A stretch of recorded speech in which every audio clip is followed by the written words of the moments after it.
Et salut à tous, c'est Jody des Livres de la Crypte. Aujourd'hui, on se retrouve dans une nouvelle vidéo qui n'est autre qu'un book haul. Alors book haul, tout est relatif. En fait, je vais vous montrer les nouvelles arrivées, si vous voulez, dans ma bibliothèque. Donc je vais vous montrer des achats, mais aussi des emprunts, des livres qu'on m'a donnés, voilà. Et je vais vous montrer aussi exceptionnellement, puisque j'ai perdu l'habitude de le faire et je trouve que ça peut être sympa pour vous et intéressant. Vous me direz si ça vous a plu et si vous voulez savoir à chaque fois que je vous fais des book hauls. Mais je vous ai également rajouté les livres que j'ai empruntés en fait dans mon abonnement Kindle. Voilà, donc je vous ai rajouté ces livres-là parce que je pense que ça peut vous intéresser, et les e-books aussi évidemment, les e-books que j'ai achetés éventuellement. Je vous les ai rajoutés dans ce book haul, comme ça vous avez vraiment tout.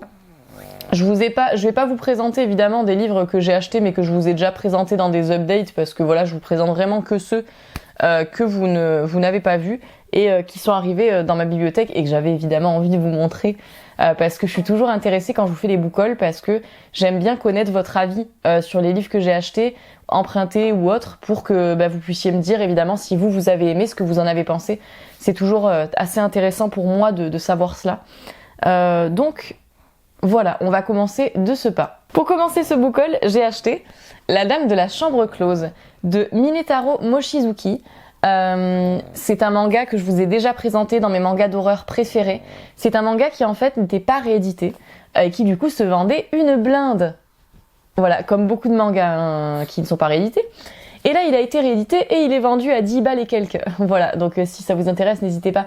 Ça sera peut-être mieux que de le payer 30 € ou 40 balles, voilà, d'occasion, n'est-ce pas? Donc voilà, je me suis procuré ce manga, que bon, vous l'avez compris, je l'ai déjà lu. En fait, c'est un achat que je me suis procuré parce que je le voulais absolument dans ma bibliothèque. Dans La Dame de la Chambre Close, on va suivre l'histoire d'un homme qui, en fait, si vous voulez, il rentre chez lui un soir et il voit une meuf, elle est en train de toquer à mort sur la porte d'un de ses voisins. Et il se dit, ok, bizarre, et en fait... quelque part malheureusement pour lui, il va attirer l'attention de cette femme qui va finalement se lasser un petit peu de son voisin pour plutôt le harceler lui. Voilà, c'est une histoire absolument terrifiante. Moi franchement ça m'a fait flipper. Cette histoire m'a vraiment fait flipper à l'époque où je l'ai lue. Je sais pas ce que ça donnerait si je la relisais aujourd'hui, mais c'est une histoire qui en tout cas m'avait terrifiée quand je l'avais lue la première fois. Je vous montre quelques petites images, je vous montre pas plus pour pas vous spoiler. C'était extraordinaire, j'ai adoré ce manga. C'était vraiment un régal absolu que je vous conseille si vous ne connaissez pas. Si vous entendez les petits ronflements de mes chiens, c'est tout à fait normal.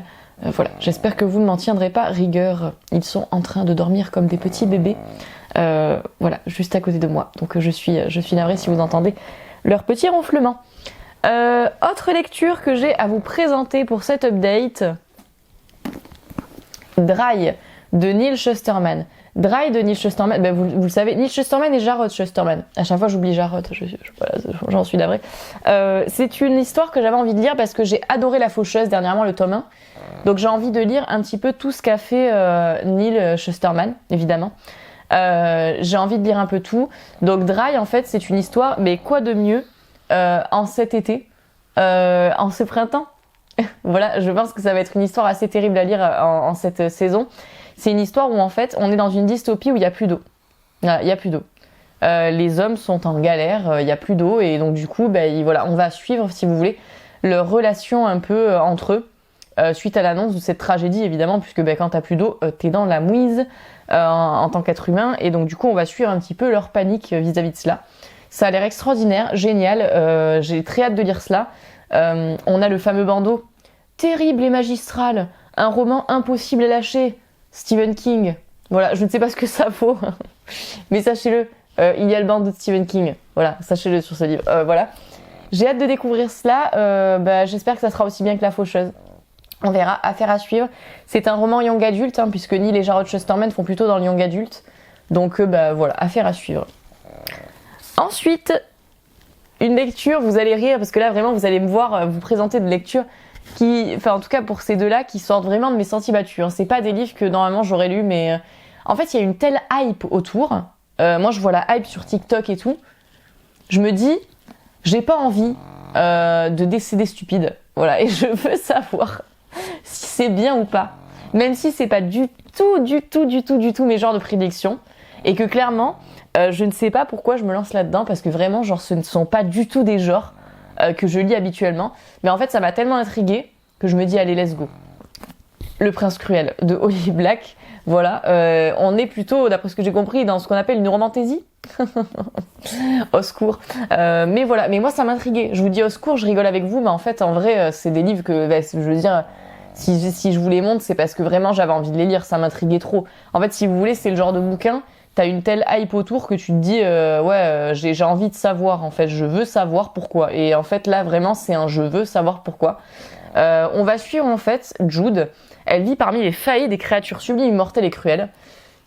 Mais être humaine à Terra Fae est un défi incessant. Et d'autant que Jude s'est fait un ennemi de choix, le prince Cardan, héritier de la couronne. Pour gagner sa place à la cour, appartenir à cette terre de magie, Jude va devoir le défier, quelles qu'en soient les conséquences. Voilà. Une histoire de fantaisie, de fantaisie, mais assez légère, hein, parce que à chaque fois quand je montre ces trucs-là, ça me fait... Voilà, vous allez dire que je fais un jugement de valeur, mais pas du tout. Je fais pas un jugement de valeur, c'est juste qu'en fait, si vous voulez, il y a fantaisie et fantaisie, quoi. Là, on est plutôt sur de la fantaisie plus légère, qui me semble accessible pour moi, qui suis une terrible noob de la fantaisie, Je vous ai demandé d'ailleurs vos meilleurs romans de fantaisie dernièrement sur Insta pour une noob comme moi. Qui ne trouve pas la fantaisie du tout accessible, afin que vous puissiez me donner vos titres. Là, on est plus sur une romance ado, quoi. On est plus sur une romantaisie que sur de la fantaisie en tant que telle, quoi. Donc voilà. Affaire à suivre. Voilà. Moi, j'ai hâte de savoir de quoi il en retourne. Et puis, j'aime bien sortir de mes genres de prédilection de temps en temps. Et là, il y avait une telle hype à ce sujet que clairement, voilà. Pareil pour l'autre que je vais vous présenter là maintenant. Un palais d'épines et de roses de Sarah Gimas. C'est là aussi une romantaisie, hein, là aussi, sur laquelle j'ai vu beaucoup de hype. Beaucoup de hype. Voilà. Et donc du coup, j'ai envie de savoir de quoi il en retourne là encore. On va suivre en fait Fer, elle chasse dans les bois enneigés. Et en fait, elle commet l'irréparable parce qu'elle tue un fae. Et elle est amenée dans un royaume, Prythian. Et en fait, elle va être emprisonnée. Et son geôlier n'a rien d'un monstre. Tamlin, un grand seigneur fae, la traite comme une princesse. Et pourquoi lui et sa cour se cachent-ils derrière des masques? Quel est le mal qui ronge son royaume et risque de s'étendre à celui des mortels? Voilà. Donc on va suivre ça, peut-être, voilà, comment elle est emprisonnée, comment elle va faire pour s'en sortir. Voilà, là aussi, un livre qui n'est pas du tout mon genre de prédilection. On sort des sentiers battus ici. Mais j'ai très hâte de le lire parce que honnêtement, je veux savoir de quoi il en retourne. J'ai une amie qui l'a lu et qui m'a dit que c'était absolument nul. Nul à Yesh. Voilà. J'espère que j'aimerais un petit peu plus qu'elle. Hein, je croise les doigts. Hein, ce serait pas mal quand même. Parce que bon, voilà, j'aimerais bien. Hein, bon, parce que même quand je lis des trucs qui sortent de mes genres de prédilection, j'ai quand même envie d'apprécier ma lecture.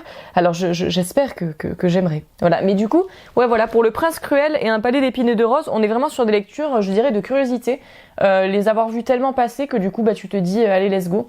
Je vais pas en attendre trop, je vais vraiment partir dans ma lecture avec l'esprit vide, sans partir sur quelconque idée que ce soit. En tout cas, si vous les avez lus, n'hésitez pas à me dire, parce que cela m'intéresse grandement, forcément. Vu que là, en l'occurrence, je suis assez perdue vis-à-vis de ces lectures. Je ne sais pas si ça va être bien ou pas. Autre lecture que j'ai envie de vous présenter et que je me suis procurée il y a peu, c'est Quelques minutes après minuit de Patrick Ness. Waouh. Là, on est, je pense, là pour le coup, en l'occurrence, on est vraiment sur quelque chose que j'aime généralement en littérature, c'est-à-dire un récit à la, je dirais, L'étrange vie de Nobody Owens, Labyrinthe de Pan. Voilà, ce type de... Vous voyez, j'espère que vous visualisez un peu, c'est-à-dire des récits jeunesse ou young adulte qui sont illustrés comme ça, parsemés de petites illustrations et qui sont sombres, oniriques, voilà, assez particuliers. On va suivre un enfant qui s'appelle Connor et depuis que sa mère est malade, il redoute la nuit parce qu'en fait il fait des cauchemars. Et quelques minutes après minuit, t'as un monstre qui apparaît et qui vient le voir en fait. Et on va suivre cela. Ça a l'air extraordinaire. Je crois que ça a été adapté en film. Je suis pas sûre, mais je crois que ça a été adapté en film. Ça a l'air, moi j'ai pas vu le film, mais ça a l'air génial. J'ai très très hâte de découvrir ce récit parce que vraiment là on est je pense dans quelque chose que je vais apprécier, tout du moins je l'espère. Ensuite, autre récit que j'ai envie de vous présenter, alors ça, franchement, vous me l'avez conseillé plusieurs fois et vous m'avez convaincu. Voilà, vous m'avez clairement convaincu. Je me suis dit non mais c'est pas possible, genre je suis obligée de le lire. Vous m'avez souvent conseillé Nous sommes les chasseurs de Jérémy Fell. Je ne connaissais pas du tout ce livre, mais pas du tout. C'est vous qui me l'avez fait découvrir en fait. Hein, vraiment, je ne connaissais pas du tout. Et du coup, je me le suis procuré. Je l'ai eu, je crois, à 3 € ou 4 €, je sais plus, enfin sur Momox, je crois. Et donc, du coup, je me suis jetée dessus. Je me suis dit, allez, let's go, on y va. Je ne sais absolument pas de quoi ça parle. Je peux même pas vous faire un résumé non exhaustif. Je sais juste qu'on nous parle d'un univers sombre et magnétique où les époques et les lieux se superposent jusqu'au vertige, avec des personnages qui s'appellent Gabriel, Damien ou Natacha et qui se débattent avec de vieilles peurs héritées de l'enfance et leurs pulsions les plus inavouables. On nous dit « Ce roman entraîne son lecteur dans un imaginaire éblouissant où cruauté et trahison règnent en maître. Comme dans un palais des glaces, les destins se répondent et se reflètent, créant un monde où visible et invisible, réel et fiction, se confondent. » Alors néanmoins, d'après ce que j'ai compris, c'est un roman qui mélange les genres littéraires, mais on est quand même dans quelque chose de très sombre. Sur Goodreads, il est quand même classé en horreur, donc je pense qu'on doit être dans quelque chose quand même d'assez sombre, que vraiment j'ai hâte de découvrir ça. Ça sera sûrement l'une de mes prochaines lectures, parce que je suis très intriguée en fait. Je suis très intriguée par ce roman qui ne dit rien sur lui quand tu regardes la couverture, quand tu regardes le résumé, tu ne sais rien. La seule chose que je sais, c'est que vous m'avez dit que c'était super, donc en fait, forcément, ça m'intrigue énormément et j'ai très hâte de découvrir cela, parce que je ne sais pas du tout de quoi on va parler, quoi. Ensuite, je me suis procuré, alors ça c'est parce que sur le booktube anglophone, les gens en parlent en mode il est génial, c'est super, c'est extraordinaire. Voilà. Donc je me suis dit let's go. Sur ma peau de Gillian Flynn avec cet horrible autocollant. Enfin, vous connaissez ces autocollants atroces qui sont sur les livres et que tu n'as pas envie de décoller parce que tu te dis si tu le décolles, en plus là c'est un livre d'occasion donc ça se trouve il est collé depuis longtemps dessus, je me dis si je le décolle, la story c'est même pas la peine. Anyway, donc sur ma peau de Gillian Flynn, on est dans un thriller. Un thriller assez sombre, où on est dans la petite ville de One Gap, dans le Missouri. T'as une petite fille qui a disparu, et déjà l'été dernier, il y en avait une autre qui avait été assassinée. T'as une journaliste qui se rend sur les lieux. Elle-même, elle a grandi dans cette petite bourgade, et en fait, elle va réveiller de douloureux souvenirs, je pense, d'après ce que nous dit le résumé, en même temps que regarder un peu de plus près cette affaire criminelle qui se déroule. Ça a l'air extraordinaire. On le décrit souvent comme un thriller extrêmement sombre. Je ne sais pas vraiment ce qu'il en est, mais on dit souvent qu'il est très très sombre ce livre. Voilà. Donc j'ai hâte de découvrir cela et je vous en dirai des nouvelles comme à chaque fois. Ensuite, je me suis procuré un livre. Alors celui-là, on me l'a donné du coup en l'occurrence. Il y avait une autre personne d'ailleurs qui se reconnaîtra qui m'avait proposé de me le donner et finalement on me l'a donné par un autre biais. C'est Betty de Tiffany McDaniel. J'avais lu L'été où tout a fondu qui a été un coup de cœur absolu. Pour tout vous dire, je ne me serais jamais tournée vers Betty si je n'avais pas lu L'été où tout a fondu et si je n'avais pas autant aimé ce roman. En fait, L'été où tout a fondu, ça a été un de mes romans préférés de l'année dernière, mais vraiment l'une de mes meilleures lectures de l'année dernière. Et donc du coup, je me suis dit, il faut que je lise Betty de Tiffany McDaniel, donc de la même autrice, parce que ça se trouve, même si c'est pas un sujet vers lequel je me serais tournée, je vais adorer quoi. Betty, il paraît que c'est très très dur. Très très dur aussi, qu'on aborde des thématiques pas faciles, comme dans L'été où tout a fondu en fait, finalement. Et donc du coup, dans Betty, on va raconter l'histoire d'une petite indienne qui s'appelle Betty. C'est la 6e de 8 enfants. Et parce que sa mère est blanche et son père cherokee, sa famille vit en marge de la société. Avec ses frères et sœurs, elle va grandir bercée par la magie des histoires de son père.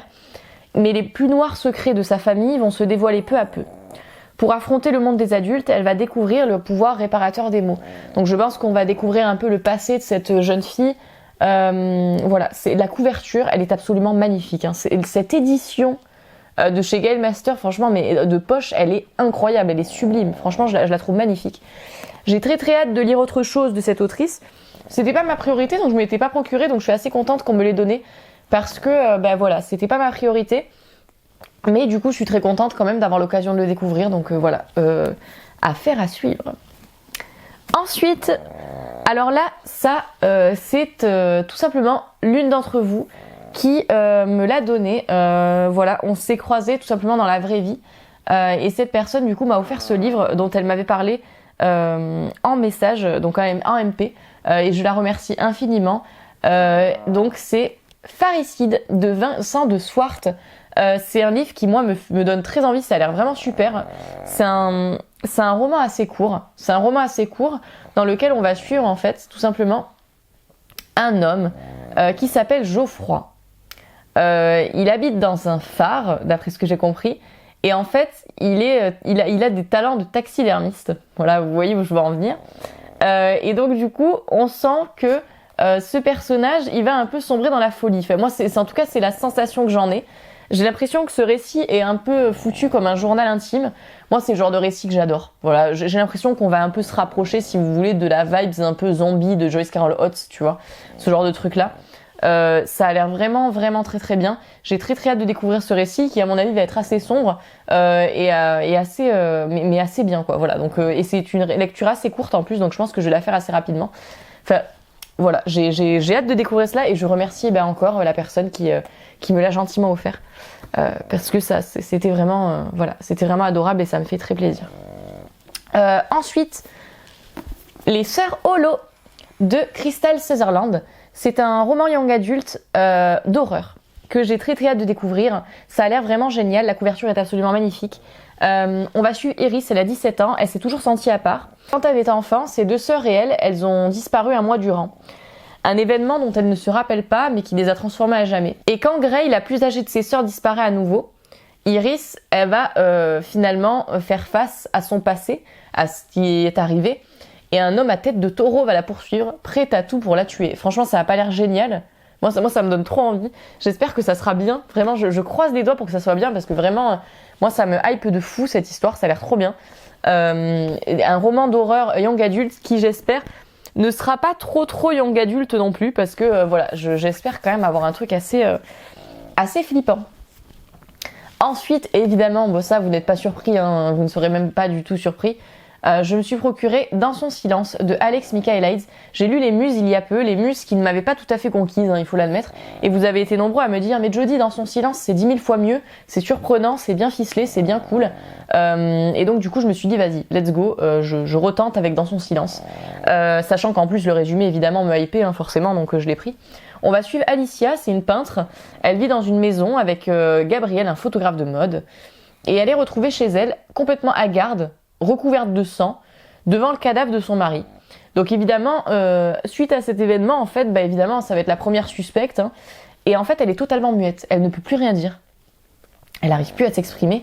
Et en fait, elle va être envoyée dans une clinique psychiatrique. Et on a un docteur qui va l'interroger et qui va essayer de savoir ce qui s'est passé. Et nous, c'est ça qu'on va suivre. Ça a l'air vraiment extraordinaire. Je suis un peu deg parce que du coup, évidemment, tout le monde dit qu'il y a une surprise à la fin. Donc du coup, c'est dommage parce que je vais m'attendre à ce qu'il y ait une surprise à la fin. J'espère que ça sera vraiment une surprise pour le coup. Parce que vraiment, quand tu le sais déjà avant de commencer le livre, sniff. Mais voilà, c'est un thriller qui, moi, me donne très très envie. Après Les Muses, j'espère que cela sera une meilleure réussite. On croise les doigts. Ensuite, je me suis procuré un psaume pour les recyclés sauvages de Becky Chambers. Là on est là aussi parce que voilà, comme je vous l'ai dit, j'aime bien m'aventurer dans des genres parfois qui ne sont pas mes genres de prédilection. Et là aussi, on est dans un genre qui n'est pas du tout mon genre de prédilection, c'est-à-dire la SF. Voilà, on est en pleine SF là, qui a eu de prix Hugo, hein, voilà, comme vous pouvez le voir sur ce beau bandeau. On va suivre en fait, voilà des siècles, les robots de Panga ont accédé à la conscience et lâché leurs outils. Ils sont partis dans la forêt et nul ne les a jamais revus. Voilà des siècles qu'ils se sont fondus dans les mythes de l'humanité. Un jour, Dex, moine de thé, est bouleversé par l'arrivée d'un robot qui, fidèle à une très vieille promesse, vient prendre des nouvelles. Il a une question à lui poser et rejoindra les siens qu'une fois qu'il sera satisfait de la réponse, c'est-à-dire de quoi les gens ont-ils besoin. Et en fait, j'ai l'impression que là, on est dans un roman SF, si vous voulez, mais presque philosophique, quoi, sur l'humanité. Ça a l'air vraiment chouette. On est plus dans une novella d'ailleurs qu'un roman, puisque c'est très court. Et moi qui n'ai pas l'habitude forcément de la grosse SF bien complexe, je pense que ça peut être pas mal. Ça peut être une bonne introduction, et puis j'en ai entendu énormément de bien de ce livre, donc moi il m'en faut pas plus pour me hyper et me donner envie de le lire. J'espère que ce sera chouette et là aussi je vous dirai hein, forcément puisque voilà, on n'est pas dans mon genre de prédilection mais voilà, c'est cool de sortir des sentiers battus parfois. Je me suis procuré également Zephyr Alabama de Robert McCammon. C'est génial parce que Monsieur Toussaint Louverture en ce moment réédite les romans de Robert McCammon. Bientôt il y a Swan Song qui va sortir en fait, qui est chez Toussaint Louverture, qui n'avait jamais été traduit en français, donc moi je suis mais la plus heureuse du monde en fait de voir des auteurs d'horreur qui sont traduits. Parce que voilà, ça me permet de découvrir leurs plumes de plus en profondeur et c'est vraiment génial. D'ailleurs, pour tout vous dire, là ça s'appelle Zephyr Alabama, donc c'est sous cette belle édition magnifique que vous avez là, chez Toussaint Louverture. Et en fait, je l'ai déjà. C'est celui-là. C'est le Mystère du Lac en Pocket Terror. Donc voilà, c'est à savoir, hein, si vous voulez l'avoir sous cette édition, Zephyr Alabama, c'est le Mystère du Lac en Pocket Terror. Voilà, sachez-le. Mais évidemment, moi je me dis, la lecture sera peut-être plus confortable parce qu'en Pocket Terror, voilà, vous le savez, toujours écrit minuscule. C'est pas forcément évident. Donc voilà, j'ai très très hâte de lire ce roman, Le Mystère du Lac ou Zephyr Alabama du coup de Robert McCammon, qui en fait va nous raconter tout simplement l'histoire de Cory. Cory, il a 11 ans. Il est tout simplement dans une petite ville qui s'appelle Zephyr, hein, en Alabama, comme le nom l'indique évidemment. Et en fait, il va lui arriver une histoire assez extraordinaire parce que alors qu'il accompagne son père dans la tournée de son taf, ils sont témoins d'un dramatique accident. Et alors que le garçon s'efforce de comprendre le mal qui les tourmente depuis ce jour, ses yeux vont s'ouvrir sur de puissantes forces fantastiques qui va les entourer. Ça a l'air vraiment génial. On est dans une histoire qui, moi, me fait beaucoup penser à toutes ces histoires style ça de Stephen King. Il y avait quoi aussi? Il y avait Nuit d'été de Dan Simmons. Enfin, vous voyez ces histoires où genre t'as des enfants qui font face au fantastique à des choses assez terrifiantes. Je ne sais pas tellement à quoi m'attendre, mais en tout cas, j'ai très très hâte de découvrir cela. Donc, pour ceux qui seraient intéressés, Le Mystère du Lac ou Zephyr Alabama chez Toussaint Louverture. Voilà. Là aussi, je vous en dirai des petites nouvelles. Ensuite, je me suis procuré également Cat Magic de Whitley Strieber. Cat Magic, c'est une histoire qui me faisait très envie. La couverture est absolument magnifique, hein, elle est sublime, comme à chaque fois dans ces vieilles éditions, évidemment. Dans Cat Magic, on va suivre l'histoire, d'après ce que j'ai compris, d'une secte un peu. Hein. On est à Maywell, et à Maywell, en fait, il y a deux communautés qui s'affrontent. Les fidèles de frère Simon Pierce et les disciples de Constance Collier. Et en fait, les premiers se disent chrétiens, et ils haïssent les seconds, parce qu'ils font l'amour, dansent au clair de lune, et ont d'étranges pouvoirs. Donc d'après ce que j'ai compris, évidemment, une bataille entre deux communautés. Moi, ça m'a grave donné envie, ça a l'air génial. J'ai hâte de découvrir cela. Un bon petit J'ai lu épouvante là, ça fait toujours du bien. Je me suis procuré évidemment, là aussi pas du tout une surprise pour vous, Frère Wolf tome 3. Voilà, le dernier épouvanteur. Assez triste que l'auteur soit décédé et que du coup on ne puisse plus avoir droit à ces magnifiques livres voilà, qui m'ont bercé toute mon enfance, adolescence et ma vie d'adulte encore aujourd'hui. Voilà, il faut que je lise le tome 2, mais je me suis procuré le tome 3 parce qu'évidemment c'est un spin-off en fait de la saga L'Épouvanteur que moi j'ai absolument adoré, hein, qui est une de mes sagas préférées parce que comme je vous l'ai dit, moi voilà, il y a des gens c'était Harry Potter, moi c'était vraiment L'Épouvanteur qui a bercé toute mon adolescence et tout. Donc voilà. Et voilà, j'ai hâte de découvrir le tome 3. L'Épouvanteur, pour ceux qui ne savent pas, c'est une saga fantastique où en fait ou fantastique, fantasy, bref, où en fait t'as dans chaque comté un épouvanteur qui va se battre contre les créatures du mal. Hein. Là je vous fais un très gros résumé, hein. J'en dis pas énormément. Mais voilà, du coup là c'est un spin-off en fait de cette saga où on va retrouver des personnages qu'on connaît déjà, etc. mais dans d'autres histoires. Et vraiment, hâte de dire cela parce que j'adore retrouver cet univers. C'est un peu un univers pour moi cocon parce que voilà, j'ai toujours plaisir à y retourner. Donc voilà. Ensuite, je me suis procuré Les Fragmentés de Neil Shusterman. Les Fragmentés, c'est une dystopie young adulte dans laquelle on va être dans une société traumatisée par la Seconde Guerre civile. Un ensemble de lois intitulé Charte de la vie a été signé pour contenter les pro-vie et les pro-choix. Celle-ci stipule qu'il est interdit d'attenter à la vie d'un enfant du moment de sa conception jusqu'au jour de son 13e anniversaire. Passé cette date, tout parent peut décider de résilier son enfant en ayant recours à la fragmentation. processus qui permet de renoncer à son enfant rétroactivement. Une seule exigence, réutiliser 99% des organes du fragmenté pour qu'il continue à vivre à travers d'autres. On nous parle d'un thriller intelligent et rythmé. Voilà, c'est assez what the fuck. Ça a l'air assez what the fuck. Je ne sais pas du tout ce que ça va donner. Là, pour moi, soit je vais adorer, soit je vais détester. Mais comme je vous avais dit, j'ai envie de découvrir plus en profondeur la plume de Neal Shusterman. Donc, ça sera l'occasion, quoi. Encore en parlant de Neal Shusterman, je me suis procuré évidemment, suite à mon amour pour le tome 1, le tome 2 et le tome 3 de la saga La Faucheuse, donc Thunderhead et Le Glas. Vous êtes pas mal à m'avoir dit que le second tome était moins bien. On verra bien, hein. Voilà, j'attends de voir, mais vous êtes beaucoup à m'avoir dit que le second tome était moins bien que le premier.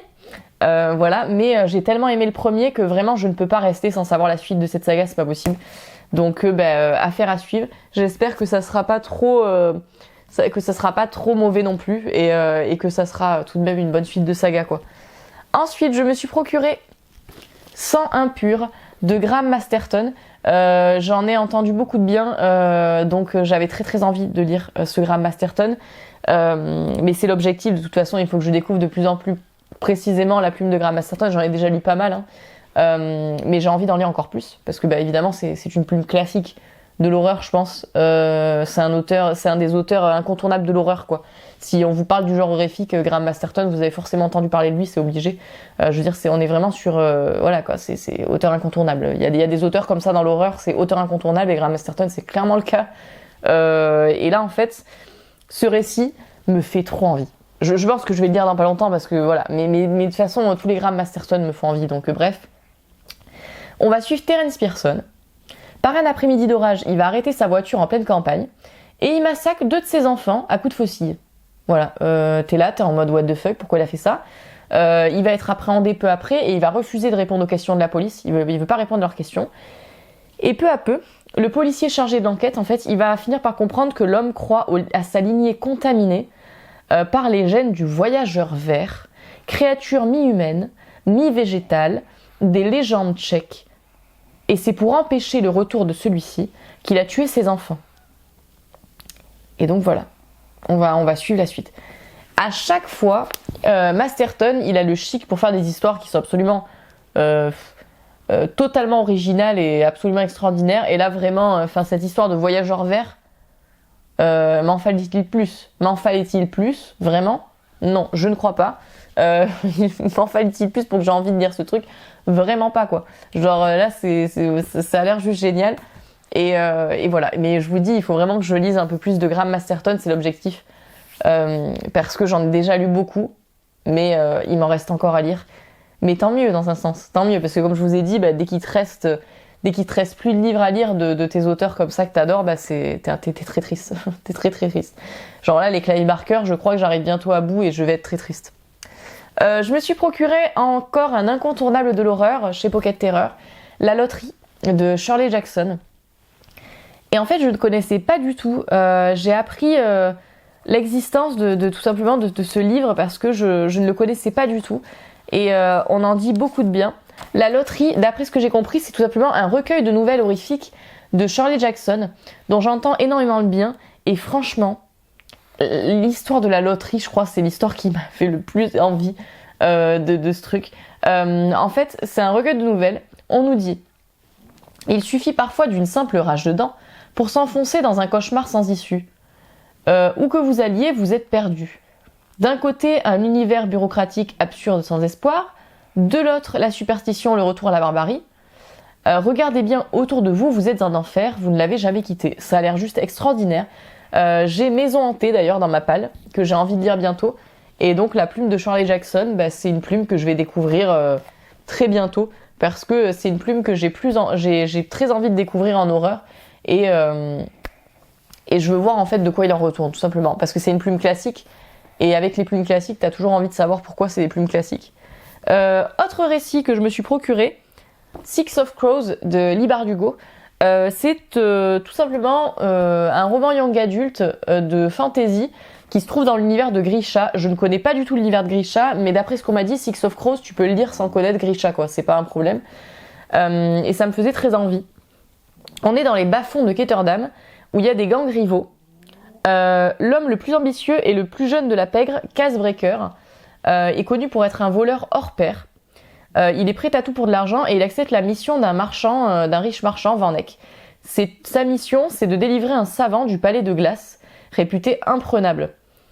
Ce prisonnier est l'inventeur du Jurda Parem, une drogue multipliant les pouvoirs surnaturels de la caste des magiciens des Grisha. Une drogue qui, tombée entre de mauvaises mains, peut engendrer un chaos irréversible. Et moi, ça me donne très envie. Voilà, on va suivre la mission tout simplement de ce voleur pour essayer tout simplement de libérer en fait un prisonnier. Et ça a l'air vraiment super. J'ai très très hâte de lire cela. Ça me fait plus envie que la saga Grisha, donc je me suis dit clairement non, tant pis, je lis ça d'abord. Et si j'adore ça, peut-être que je me tournerai vers Grisha, mais ça a l'air vraiment génial. Et Libar d'Hugo, c'est une plume que j'ai envie de découvrir, plus en profondeur. Donc voilà. J'avais lu la 9e maison déjà et c'était pas un gros coup de cœur, donc j'espère que Six of Crows ça sera mieux. Ensuite, Nil de Lynn Matson. C'est un roman young adulte là encore que j'avais très envie de découvrir. On va suivre Charlie, elle se réveille sur une île qui est sur aucune carte. Et en fait, elle va y survivre jusqu'à sa rencontre avec Tad, le leader des rescapés, qui va lui apprendre la vérité, c'est-à-dire que pour quitter cette île, il faut trouver une des portes qui apparaît totalement au hasard sur l'île. Il n'y en a qu'une seule par jour et une seule personne peut l'emprunter. Et donc du coup, les adolescents n'ont qu'un an pour s'échapper et le compte à rebours va commencer. Ça a l'air génial, on est dans une sorte de survival horror sur une île. Moi, il m'en fallait pas plus et Nil, c'est une saga, ça fait très longtemps que j'ai envie de la lire, donc voilà, ça sera l'occasion. C'est une saga assez incontournable du young adulte, donc voilà, c'est assez sympa. Comme vous pouvez le voir, il y a pas mal de young adultes du coup dans ce book haul, parce que j'avais envie d'approfondir un peu ma connaissance de ce genre dans tout ce qui est fantastique et sombre en fait. Là aussi, un genre qui n'est pas du tout mon genre de prédilection, voilà, et on sort pas mal des sentiers battus des fois dans ce book haul. Je me suis procuré Gideon la 9e de Tamsin Muir, Le tombeau scellé, tome 1. C'est de la fantaisie là. Là, on est vraiment dans de la fantaisie. Mais c'est de la fantaisie qui avait l'air vachement sombre. Regardez-moi cette couverture, franchement, moi ça m'a grave hypé. On va suivre en fait, tout simplement, Gideon. Elle est élevée par une flopée malveillante de nonnes sclérosées, de serveurs antédiluviens et de squelettes.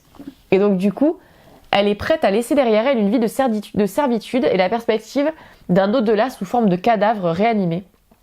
Elle va donc embarquer son épée, ses bottes, ses revues porno et préparer son évasion. Mais son ennemi d'enfance ne lui rendra pas la liberté avant un dernier service. Ça a l'air génial. Voilà, on nous dit que ça met en scène une constellation de nécromanciens en tout genre, sur fond de combats à l'épée et d'intrigues funestes. Il a eu le Locus Award 2020 du meilleur premier roman, et c'est une haletante épopée de science-fantasy. On verra.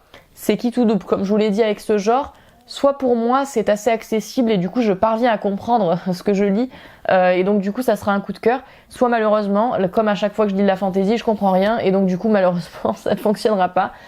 C'est qui tout double, là vraiment voilà, on verra bien, c'est toujours qui tout double quand je lis des romans de fantasy de toute façon, donc voilà, le suspense est à son comble quoi. Et enfin je vais vous présenter pour finir ce book haul tout simplement les nouveaux e-books qui se sont rajoutés à ma palle, donc tout ce qui est emprunt abonnement Kindle, donc il y a que les emprunts abonnement Kindle en fait, et il n'y a qu'un achat. Donc je me suis procuré Eclipse de Caroline Carton. Eclipse, c'est un roman qui me faisait très très envie. En fait, tout simplement, on va suivre un personnage, un membre de sa famille a disparu suite à un voyage en bateau. En bateau où donc comme le nom de ce roman l'indique, il y a eu une éclipse, etc. Tout le monde a disparu et en fait il va retrouver, d'après ce que j'ai compris, un carnet dans lequel il va savoir ce qui s'est passé durant ce voyage. Moi ça me hype de fou, ça me donne très envie. Caroline Carton, j'avais adoré Noir, donc évidemment j'ai très très envie de lire une autre œuvre de sa plume, parce que moi quand j'adore un roman d'un auteur, j'ai envie d'en découvrir un autre, comme je vous ai dit pour Betty tout à l'heure. C'est une histoire fantastique d'horreur qui en plus me hype beaucoup, j'adore les récits d'horreur sur la mer, donc très hâte, très très hâte. Je me suis procuré ensuite La nuit derrière la porte de Cédric Murphy, qui là aussi me faisait très envie. On est sur une histoire assez étrange, où en fait t'as une femme, je crois, qui reçoit un message de son mari ou quelque chose comme ça, qui va lui dire « Attention chérie, ouvre pas la porte, machin, ou je sais pas quoi, nanana ». Et en fait, cette dame, elle va entendre toquer, machin, et j'en sais pas plus sur le résumé. Ça a l'air juste génial. J'ai très hâte de lire cela. Cédric Murphy, j'avais bien aimé, j'avais lu quelques romans de sa plume et j'avais trouvé sa plume assez qualitative. Donc La nuit derrière la porte, c'est une histoire qui du coup me hype pas mal. Autre roman que j'étais obligée de me procurer évidemment parce que moi ça me hypait de fou depuis que j'ai su qu'il allait sortir, j'avais envie de le lire. C'est L'Ogresse de Christelle Colpaert-Soufflé. Ça a l'air vraiment barré et à la fois très très amusant. On est en fait dans une histoire où, là aussi je vous donne toujours des résumés d'après ce que j'ai compris, on est dans un book haul, hein, forcément je les ai pas lus. On est dans une histoire où on est dans un orphelinat étrange où les enfants sont possédés par une entité démoniaque, mais tous les gosses là. Voilà. Donc finalement je pense que ce roman sera un moyen contraceptif à lui tout seul, assez terrifiant et j'ai très très hâte de le lire. J'ai très très hâte de le lire. Christelle Colpaert-Soufflé, j'ai déjà lu plusieurs romans de sa plume et c'est une autrice qui est très très talentueuse, qui sait mener ses histoires, ça c'est une certitude. Donc forcément, voilà, je m'inquiète pas trop quand je me lance dans des romans avec ces auteurs parce qu'en fait, le seul, si vous voulez, le seul truc avec ces auteurs qui pourrait faire que j'aime pas, c'est mes goûts perso parce que je sais que de toute façon il y a du talent derrière. Donc j'ai envie de lire L'Ogresse et j'ai très très hâte. Elle aussi, c'est une autrice qu'il faut que je découvre plus en profondeur parce que vraiment, il y a eu pas mal de choses d'écrites et qui ont l'air super. Et Cemetery Challenge, je m'en rappellerai toujours tellement il m'avait fait peur ce roman, il m'avait terrifié. Donc voilà, je sais que c'est une autrice qui a vraiment un talent assez fou pour te faire peur. Donc voilà, affaire à suivre. Je me suis procuré également Chronique d'une autre réalité, tome 3, de Oliver Crock évidemment. Je vous l'ai dit, hein, je veux lire toute la saga, donc je me suis procuré le tome 3. Le tome 3 qui s'appelle Apocalypse, me semble-t-il. J'ai très très hâte de connaître la suite de cette saga, qui évidemment se découpe en plusieurs chapitres, plusieurs nouvelles. Je ne sais pas si ça sera encore le cas dans ce tome 3, mais vraiment très très hâte, une structure très intéressante, et puis une recherche horrifique assez ouf, en tout cas pour les 2 premiers tomes que j'ai lus, donc là aussi, affaire à suivre. Je me suis procuré également Derrière les arbres de Arnaud Cotteville. Derrière les arbres de Arnaud Cotteville, c'est un recueil de nouvelles par cet auteur qui m'intriguait beaucoup. Voilà, j'ai hâte de découvrir cela, ça a l'air super. Arnaud Cotteville, là aussi, je sais que c'est un auteur de talent, j'ai pas encore lu suffisamment de cet auteur, il faut vraiment que je m'y mette parce que mais après il y a tellement de choses à lire et tellement peu de temps que c'est assez compliqué. Mais voilà, en tout cas, je me suis pris Derrière les arbres parce que voilà, je me dis j'ai envie de le découvrir sous le prisme de la nouvelle. Mais il y a évidemment d'autres œuvres que j'ai envie de découvrir de cet auteur comme Parasite ou plein d'autres hein, d'ailleurs.